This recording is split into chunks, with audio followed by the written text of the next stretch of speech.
স্বাগত জানাচ্ছি নিউজ 24 চট্টগ্রাম প্রতিদিনের সঙ্গে আছে আমি মাহমুদা মনি। এবার বিস্তারিত সংবাদ। চট্টগ্রামে করোনা আক্রান্তের সংখ্যা দিন দিন বেড়ে চলেছে। শনিবার পর্যন্ত নতুন করে আরও 6 জনের করোনা শনাক্ত হয়েছে।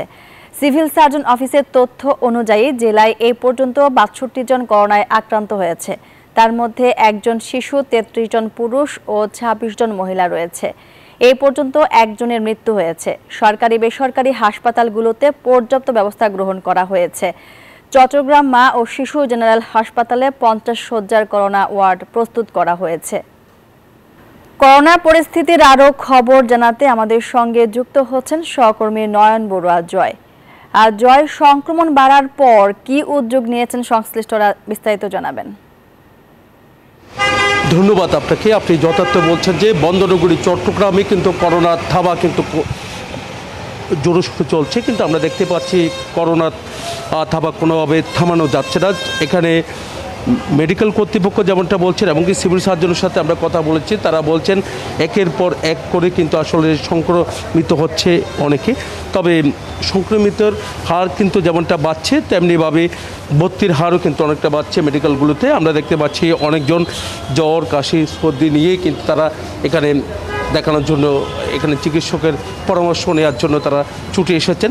চট্টগ্রামের দীর্ঘ লাইন কিন্তু আমরা দেখছি মেডিকেলগুলোতে, একদিকে জেনারেল হসপিটাল, অন্যদিকে কিন্তু আসলে জেনারেল হসপিটাল, যেহেতু জেনারেল হসপিটালকে করোনার ডেডিকেটেড হসপিটাল হিসেবে ঘোষণা করা হয়েছে, এই কারণে চট্টগ্রাম মেডিকেলে এই পর্যন্ত 10 জনের বেশি ভর্তি আছে বলে আমরা জানতে পেরেছি। এর মধ্যে 2 জন আইসিইউতে আছে। এর মধ্যে কিন্তু আমরা জানতে পেরেছি এই পর্যন্ত একজনের মৃত্যু হয়েছে করোনায়। আবার ডেঙ্গু কিন্তু নতুন করে চোখ রাঙাচ্ছে। আজকে 24 ঘন্টায় 6 জন সংক্রমিত হয়েছে বলে আমরা জানতে পেরেছি। সব মিলে বলা যায় কিন্তু ডেঙ্গুতে এই পর্যন্ত 62 জন সংক্রমিত হয়েছে।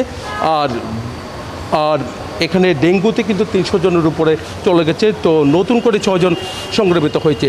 তো মানুষের যে একটু সচেতনতার দরকার রয়েছে, মানুষ যদি একটু সচেতন হয়, মানুষ যদি একটু জ্বর, কাশি বা কোনো লক্ষণ দেখা দিলে চিকিৎসকের পরামর্শ নেই শুরুতেই, তাহলে কিন্তু এই রোগ থেকে রেহাই পাওয়া সম্ভব বলে তারা আমাদেরকে জানিয়েছেন। তো এই ছিল আমার এখানকার সর্বশেষ। ফিরে যাচ্ছি স্টুডিওতে আপনার কাছে। জয়, আপনাকে ধন্যবাদ। টানা বৃষ্টি ও ভারতের উজানের ঝড়ে ফেনীর ফুলগাজীতে মুহুরী ও সিলুনিয়া নদীর 2টি স্থানে বাঁধ ভেঙে 6টি গ্রাম প্লাবিত হয়েছে। এখন পর্যন্ত বাঁধ মেরামত না করায় পানিবন্দী হাজারো মানুষ। ফুটে উঠেছে ক্ষয়ক্ষতির চিহ্ন। পানি উন্নয়ন বোর্ড বলছে এখনই বাঁধ মেরামত সম্ভব নয়, নিতে হবে টেকসই ব্যবস্থা।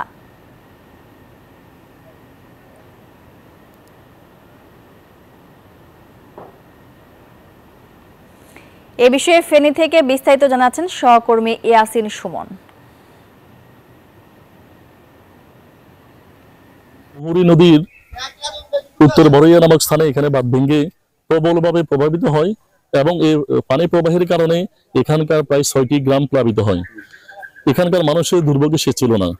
গতকালকে থেকে এখানে পানির প্রবাহ কমতে থাকে এবং আজকে সকাল থেকে এখানে পানি একেবারে বন্ধ হয়ে রয়েছে, পানির প্রবাহ। এবং যে মানুষগুলা ঘরবন্দি রয়েছে সেই মানুষগুলা এখন অনেকটা তারা স্বাভাবিক কার্যক্রম শুরু করতে পারছে। কিন্তু গতকালকে থেকে আজকে পর্যন্ত সরকারি বেসরকারি কোনো সাহায্য সহযোগিতা কেউ করেনি। এখানে যে বর্ষাকে সামনে রেখে যে উদ্যোগ নেওয়ার কথা ছিল, যথাসময়ে তারা সেই উদ্যোগ না নেয় আজকের এই ভাঙ্গন। এখানে এই ভাঙ্গনের ফলে এখানে যে মানুষ যে ক্ষতিগ্রস্ত হয়েছে তাদের যে হাহাকার, এই হাহাকার দেখারও যেন কেউ নেই। এখানে যখন ভাঙ্গন সৃষ্টি হয়েছে তখন এখানে জেলা প্রশাসক সাইফুল ইসলাম এবং পানি উন্নয়ন বোর্ডের কর্মকর্তা এখানে এসেছেন, খোঁজখবর নিচ্ছেন। তারা বলছেন কিন্তু আসলে সত্যিকার অর্থে এখানে ওই ধরনের মানে সাহায্য এখানে আসেনি। এখানে এই যে কাজ চলমান, যেখানে আজকে যেখানে সংস্কারের বাংলার যে জায়গাটা রয়েছে সেটা ঘুরে গেছেন এবং তারা এখানকার যে এখানে মানুষের সাথে কথা বলে তারা বলছেন যে এখানে কাজের মান এবারে ভালো হবে। এখানে তারা নতুন ঠিকাদার নিয়োগ দিয়েছেন। তবে এখানকার যে স্থানীয় যে বাসিন্দারা রয়েছেন বা গণ্যমান্য ব্যক্তিবর্গ রয়েছেন, তাদের কথা হচ্ছে যে আমরা আশ্বাসে আর বিশ্বাসী নয়, আমরা এখানে ত্রাণও আমরা চাই না, আমরা সহযোগিতা চাই না, আমরা এখানে টেকসই বাঁধ, এখানকার যে মোহিনী নদী এটা সংস্কার সহ এই বাঁধের যে এখানে মেরামতের কাজ এখানে যেন সুষ্ঠুভাবে হয়, এমনটি দাবি স্থানীয়দের। গেল কয়েকদিনের টানা বৃষ্টিতে রাঙামাটিতে পাহাড় ধসের শঙ্কা দেখা দিয়েছে। এতে উদ্বেগ উৎকণ্ঠায় স্থানীয়রা। পাহাড়ে যাতে কোনো প্রাণহানির ঘটনা না ঘটে সেজন্য কঠোর সতর্কতা জারি করেছেন জেলা প্রশাসক। রাত দিন করা হচ্ছে মাইকিং। খোলা হয়েছে 35টি আশ্রয় কেন্দ্র। ফাতেমা জান্নাত মুমুর তথ্যচিত্রে ডেস্ক রিপোর্ট। মৌসুমী বায়ুর প্রভাবে দেশ জুড়ে হালকা থেকে মাঝারি ও ভারী বৃষ্টিপাত হচ্ছে, তাই পাহাড় ধসের আতঙ্ক দেখা দিয়েছে। আতঙ্কে নির্ঘুম রাত কাটছে পাহাড়বাসীর। তবুও ঝুঁকিপূর্ণ পাহাড়ে অবস্থান ছাড়তে নারাজ বাসিন্দারা। প্রতি বছর অনুরোধ করে যে আমাদের যদি কোনো দিকে একটু যদি নিরাপদ টাকা দিত, আমরা ওইখানে চলে যেতাম। আমরা এখন আশ্রয় কেন্দ্রে আছি। এখন আমাদের এখানে মাটি ভেঙে পাকঘর আর বাথরুম ভেঙে গেছে। রাঙামাটি শহরের শিমুলতলী, নতুনপাড়া, রাঙাপানি, লোকনাথ মন্দির পাহাড় সহ আশপাশের ঝুঁকিতে বসবাস করছেন প্রায় 1,25,000-এর অধিক মানুষ। এসব পাহাড়ে বছরের সাথে পাল্লা দিয়ে বাড়ছে অবৈধ বসতির সংখ্যা। গত কয়েকদিনের টানা বৃষ্টিতে এসব এলাকায় পাহাড় ধসের সংখ্যা বেড়েছে কয়েক গুণ। অব্যাহত রয়েছে সতর্কতা মাইকিং, তারপরও নিশ্চুপ পাহাড়ে বসবাসকারীরা। প্রশাসনের সহযোগিতায় আমরা জেলা তথ্য অফিস থেকে আমরা সবসময় বাড়ি বসানোর প্রচার কার্যক্রম অব্যাহত রেখেছি। আমাদের একটা আবেদন, এখান থেকে যদি উঠায়ও দেয় সরকারের, আমাদের ক্ষতিপূরণ দিয়ে বাকি। এদিকে রাঙামাটি পৌর প্রশাসক বলছেন, জেলা প্রশাসনের সমন্বয়ে পাহাড় ধসের দুর্ঘটনায় ঝুঁকি এড়াতে গঠন করা হয়েছে 27টি দল। ইতিমধ্যে আমরা প্রায় 609টি পরিবারের তথ্য পেয়েছি যারা এই ঝুঁকিপূর্ণ স্থানে বসবাস করে। আমরা তাদেরকে বারংবার সতর্ক করছি এবং চেষ্টা করছি তো এখান থেকে তাদেরকে অন্যখানে স্থানান্তর করা যায়। পৌরসভা তৎপর আছে এই বিষয়টা নিয়ে। সমুদ্রে নিম্নচাপের কারণে এই বৃষ্টি অব্যাহত থাকবে আরো কয়েকদিন বলছে আবহাওয়া অধিদপ্তর। Desk report, news 24। এ বিষয়ে বিস্তারিত জানাতে রাঙামাটি থেকে যুক্ত হচ্ছেন সহকর্মী ফাতেমা জান্নাত মুমু। মুমু, পাহাড় ধস ঠেকাতে প্রশাসনের পক্ষ থেকে কি উদ্যোগ নেওয়া হয়েছে জানাবেন।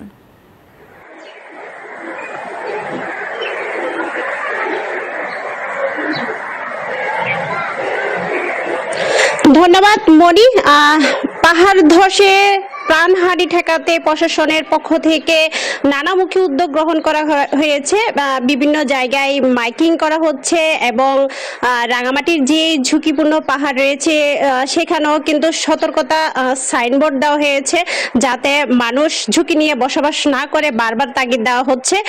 একই সাথে প্রশাসনের পক্ষ থেকে 5টি বিশেষ রেস্কিউ টিম গঠন করা হয়েছে। যেখানেই ধস হবে বা দুর্ঘটনার ঘটনা ঘটবে সেখানেই সেই টিমগুলো তারা পাঠাবেন। তবুও জেলা প্রশাসনের পক্ষ থেকে বিভিন্ন জায়গায় তারা কিন্তু চষে বেড়াচ্ছেন, যেহেতু বৃষ্টিপাত অব্যাহত আছে, কখনো মেঘ কখনো রোদ, এরকম একটি পরিবেশ বিরাজ করছে রাঙামাটিতে। গত 5 দিন ধরে রাঙামাটিতে টানা বৃষ্টিপাত অব্যাহত আছে, যার কারণে পাহাড় ধসের সংখ্যা কয়েক গুণ বাড়িয়েছে। প্রশাসনও উদ্বিগ্ন বিষয়টা নিয়ে, স্থানীয়রাও। কিন্তু রাঙামাটিতে 33টি পাহাড়কে অতি ঝুঁকিপূর্ণ হিসেবে চিহ্নিত করা হয়েছে, যেখানে অবৈধভাবে অনেকেই বসতি গড়ে তুলেছেন এবং সেখানে বসবাস করছেন। এক প্রকার পাহাড় দখল করে সেখানে বসতি করেছেন, এরকম একটি অভিযোগ সেখানে রয়েছে।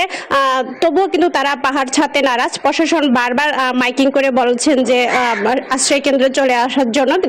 33টি আশ্রয় কেন্দ্র খোলা থাকলেও আশ্রয় কেন্দ্রে কোনো মানুষ আমরা দেখতে পাইনি। কেউ ঘর থেকে বের হতেও নারাজ, এমনটি চিত্র বিরাজ করছে। যেহেতু বৃষ্টিপাত থাকলেও পাহাড় ধস, বড় কোনো পাহাড় ধস হচ্ছে না, পাহাড় ধস হচ্ছে ছোট ছোট পাহাড় ধস হচ্ছে। প্রায় সময় রাঙামাটি চট্টগ্রাম সড়কও পাহাড় ধসে বন্ধ হয়ে যায়। সড়ক বিভাগ প্রতিনিয়ত কিন্তু মাটি সরিয়ে যান চলাচল স্বাভাবিক রাখার চেষ্টা করছে এবং এখনো পর্যন্ত যান চলাচল সেজন্য স্বাভাবিক রয়েছে। রাতভর টানা বৃষ্টি ছিল এবং সকাল থেকে 2টো পর্যন্ত আমরা ভার থেকে মাঝারি বৃষ্টিপাত লক্ষ্য করেছি। এখন একটু গুড়ি গুড়ি বৃষ্টি হচ্ছে, সন্ধ্যা নাগাদ আবারও বৃষ্টি নামবে এমনটা জানিয়েছে আবহাওয়া অফিস, যার কারণে পাহাড় ধসের সংখ্যা সবচেয়ে বেশি দেখা দিয়েছে। শুধু রাঙামাটি শহর এলাকা নয়, রাঙামাটি যেহেতু 10টি উপজেলা আছে, 10টি উপজেলার মধ্যে সবচেয়ে ঝুঁকিপূর্ণ এলাকা হচ্ছে বাগাইছড়ি উপজেলা। সেখানেও কিন্তু প্রশাসনের যে নির্বাহী ম্যাজিস্ট্রেট আছেন এবং উপজেলা প্রশাসন আছেন তাদেরকেও কিন্তু বারবার সচেতন করা হচ্ছে, তাগিদ দেওয়া হচ্ছে যেন একটি মানুষের যেন প্রাণহানির ঘটনা না ঘটে, পাহাড় ধসে এমনভাবে পরিস্থিতি তারা যে বৈরী আবহাওয়া যে পরিস্থিতি আছে সেই পরিস্থিতি যেন মোকাবেলা করে মানুষ যেন নিরাপদে থাকে সেই বিষয়ে বারবার বলা হচ্ছে। এবং রাঙামাটি জেলা প্রশাসনের পক্ষ থেকে এবং পৌরসভার পক্ষ থেকে জরুরি বৈঠকও তারা করেছেন এবং সচেতন করার চেষ্টা করছে মানুষকে। তবে রাঙামাটিতে যারা প্রতি বছর যেখানে পাহাড় ধস হয়, বিশেষ করে শিমুলতলি, লোকনাথ মন্দির, রাঙাপানি, বিভিন্ন জায়গায় যেখানে পাহাড় ধস হয় সেখান থেকে কিন্তু বসতি সংখ্যা দিন দিন বাড়ছে।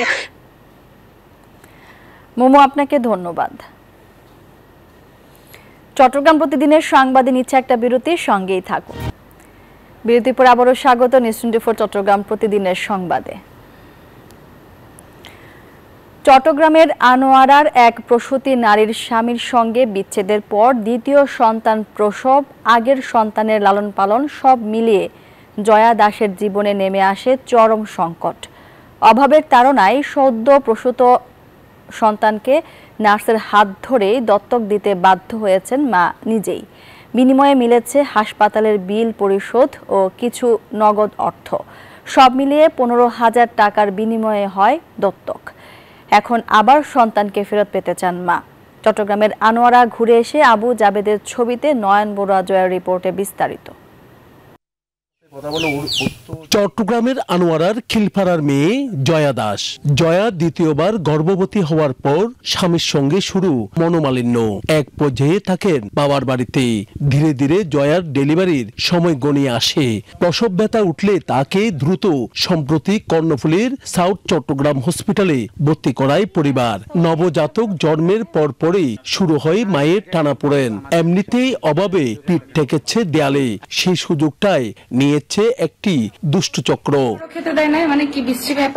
সন্তান প্রসবের পর টাকা না থাকার কথাটি হাসপাতালে নার্সকে জানালে সেই নার্স নবজাতককে বিক্রির প্রস্তাব দেন। পরে নার্সের সহায়তায় তার নিঃসন্তান এক আত্মীয়ের কথা বলে দত্তক নেন এই নবজাতককে।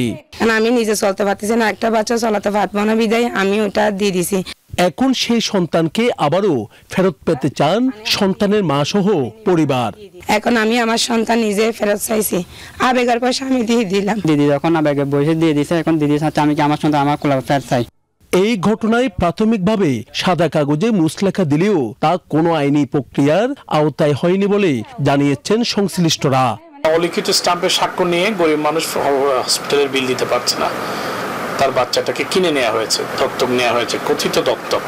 তো দত্তক মুসলিম আইন ছাড়া অন্যান্য ধর্মে আছে, হিন্দুরা দত্তক গ্রহণ করেন, কিন্তু এটার একটা সিস্টেম আছে। এটা কোর্টের পারমিশন লাগবে, এটা গার্ডিয়ানশিপ মামলা করে তার অনুমতি নিতে হবে আদালত থেকে। তবে নবজাতককে ফেরত পেতে আইনের সহায়তা চান পরিবার। সেই নার্সের সাথে কথা বলে নয়ন বড়ুয়া জয়, নিউজ 24 চট্টগ্রাম। নোয়াখালীর সোনাইমুড়িতে নিজ ঘরে এক বৃদ্ধা নারীকে গলা কেটে হত্যার ঘটনার 20 ঘন্টার মধ্যে 2 জনকে গ্রেপ্তার করেছে পুলিশ। শনিবার ভোরে জেলার বেগমগঞ্জের দুর্গাপুর ও সোনাইমুড়ির বজরা বাজার এলাকায় তাদের গ্রেপ্তার করা হয়। পুলিশ জানায়, বৃহস্পতিবার রাতে বাড়িতে চুরি করতে গিয়ে সিতারা বেগমকে গলা কেটে হত্যা করে চোর সদস্যরা। ঘটনায় জড়িত মোর্শেদ আলম ও সুজনকে গ্রেপ্তার করা হয়। তাদের চিনে ফেলায় ওই নারীকে হত্যার কথা স্বীকার করান তারা।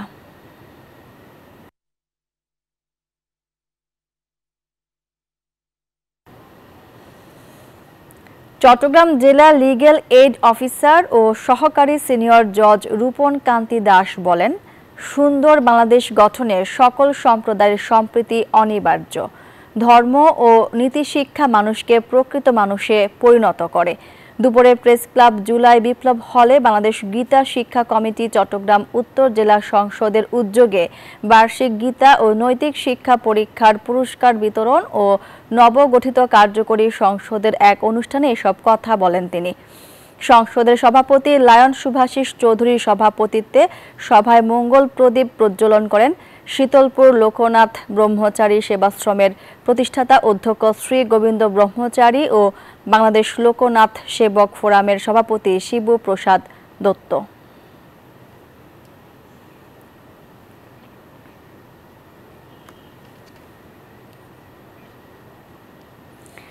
আর এই ছিল নিউজ 24 চট্টগ্রাম প্রতিদিনের সংবাদে। ধন্যবাদ সবাইকে।